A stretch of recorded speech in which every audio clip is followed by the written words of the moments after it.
Hello and welcome to this week's video. I am so excited that you're joining me today. Today we are up here in the George Washington and Jefferson National Forest along the Appalachian Trail, and we are doing a little bit of, I guess you could say, this winter photography since there's snow on the ground. But this is actually kind of like a double whammy, a double dipping type of photography adventure.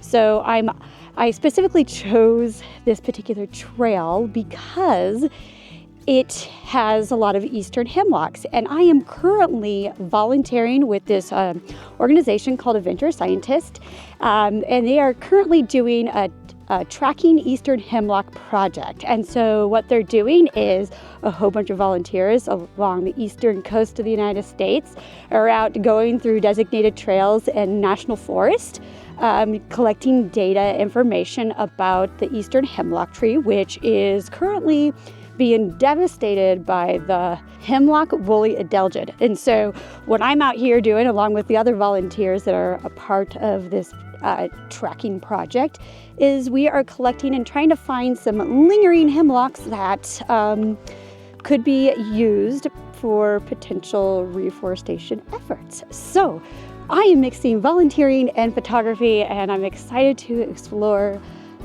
someplace new and to do some little bit of winter photography. So I'm keeping my gear very simple today, since photography is kind of like this added bonus for my today's adventure. So I just have my Nikon Z6 with my 24 to 70 millimeter lens, and then I did decide to bring my macro lens. So yeah, so within this video, I'll talk a little bit about kind of my volunteering with Adventure Scientist, and then also obviously talk some photography stuff with you. So without further delay, we're gonna get this afternoon hike underway. So let's go.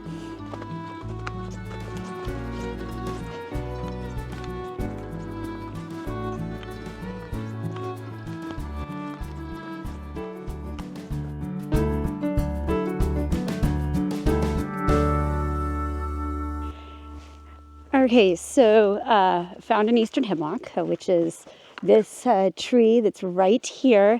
And so there's two different types of hemlocks that could potentially be in this area, the eastern hemlock and then the Carolina hemlock. This is the eastern hemlock, and how I know it's an eastern hemlock is that the needles are flat, and there's this like white little stripe that's on the underside. And so that's how I know that this is an eastern hemlock. And so this is actually a really decent eastern hemlock. It might actually be one of the best looking hemlocks that I have found so far on with my volunteering. So I'm going to go ahead and set my camera down. I'm going to snap some photos with my good camera, and then I'm going to collect some information and kind of do my habitat survey. So they are using this app called Tree Snap, and so I'll be collecting and recording all my data in there. If you want to kind of volunteer with Adventure Scientists, you're here on the eastern coast and you are among any of these national parks, you too can volunteer, and I will link in the description below the link to go to their website to volunteer. There's a 20-minute online training. It's really simple, and then you too can be a part of this process. So anyways, I'm going to set this camera down. I'm going to collect some information, do my habitat survey real quick, and then we'll continue along the trail.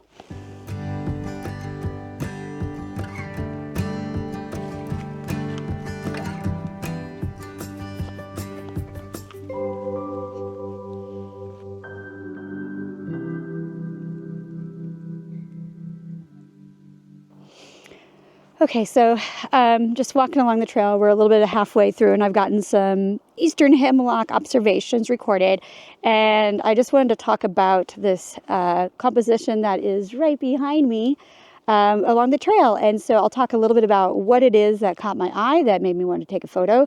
So we'll start off by, obviously we have the trail and we have some snow that's leading off into the distance, but it's also that right amount of snow and dirt.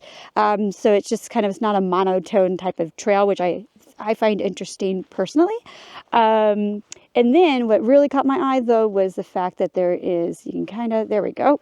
You you can kind of see there is this tree that has fallen over that's right there. And so I just think it adds a little interest off into the distance.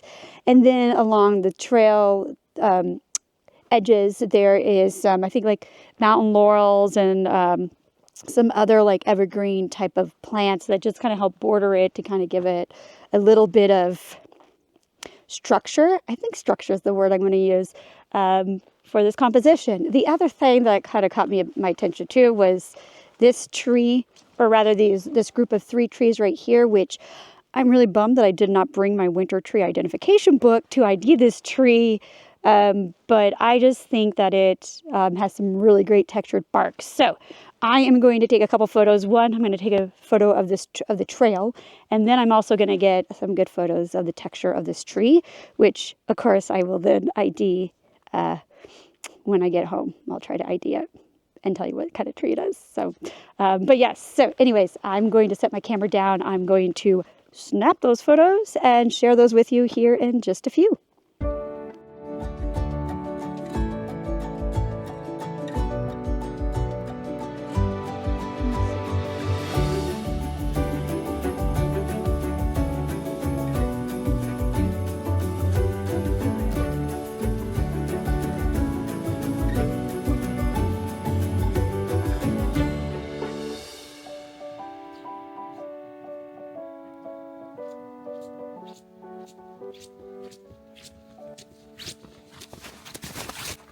All right, so we're still just trekking along on the trail. I just took my mile marker of absent data, no observations. You can kind of see behind me this particular portion of this Appalachian Trail. So many downed trees. I'm sure some of it is Hurricane Helene aftermath, and then just joys of nature and windstorms. But yeah, there's just lots and lots of downed trees. I should be getting to the point here, I think within the next quarter of a mile, that I will be connecting with the trail that will loop back to where my car is parked. So, but there's definitely a lot more snow on this segment of the trail, probably because it gets no sun whatsoever. But yeah, I mean, I don't know how well you can see this on the camera, but just so many downed trees down here and above on this particular ridge line. So yeah, raccoon paw prints or raccoon tracks, that's what those look like. But yeah, so we're just gonna keep hiking along, finding whatever photos that come catch my eye. Oh, some deer tracks, but it's been a pretty quiet trek on the trail. It's kind of nice. It just feels so good to get outside. I don't know about you guys, but I feel like things have just been so crazy that being outside in nature is just kind of like this breath of fresh air that feels like it recenters me.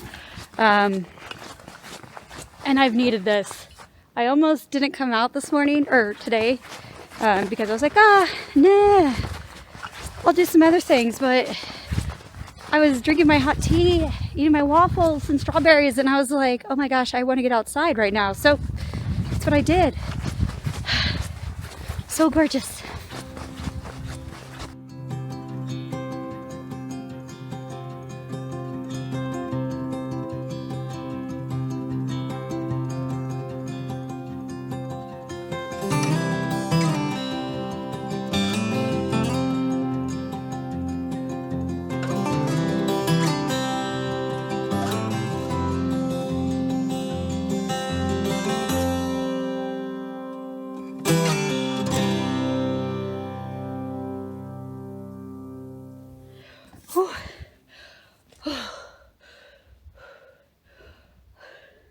Holy crap. I'm right now hiking up to the top of the ridgeline that I mentioned a while back. Holy crap. Oh man, I'm out of breath.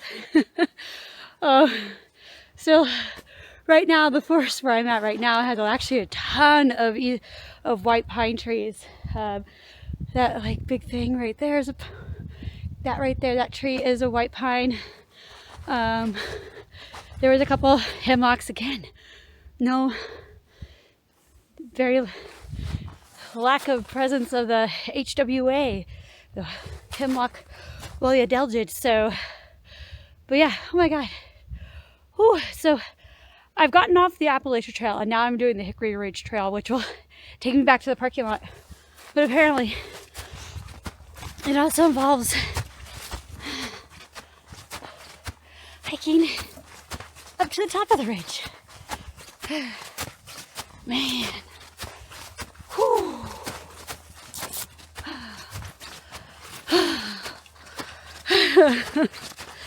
let's just take that in for a moment.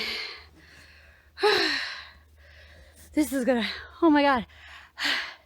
You could only hear how loud my heart is thumping. Oh man, I'm gonna have to get some water when I get to the top.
All right, so we're getting closer to where my car is parked because I can hear the highway.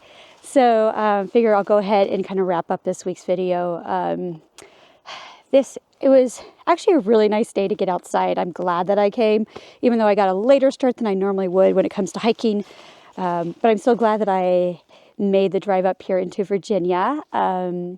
This trail was really kind of pretty. There's some interesting things. I think I got some good photos.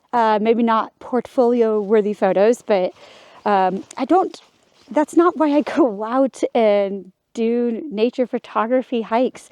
I go out because I love nature, and that is why I also volunteered with Adventure Scientists. So today's was definitely, I was more focused on doing my Tracking Eastern Hemlocks volunteer work than I was on photography, but I still managed to get some photos that are really nice.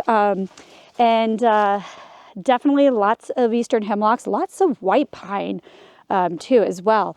But very little hemlock woolly adelgid. So they just probably haven't made it to this side of the forest. I think I have like 14 observations and maybe like 2 or 3 of them had really light infestation, and that was actually closer to the road than it was back into the trail a little bit. So anyways, if you want to learn more about the Tracking Eastern Hemlock Project with Adventure Scientists, and you happen to live here on the East Coast and you're out and you're near one of these national forests, again, here they are, all those national forests that you can partake in, I really encourage you to check out the link that I have in the description below. Check them out. Again, the training is 20 minutes. It is super simple.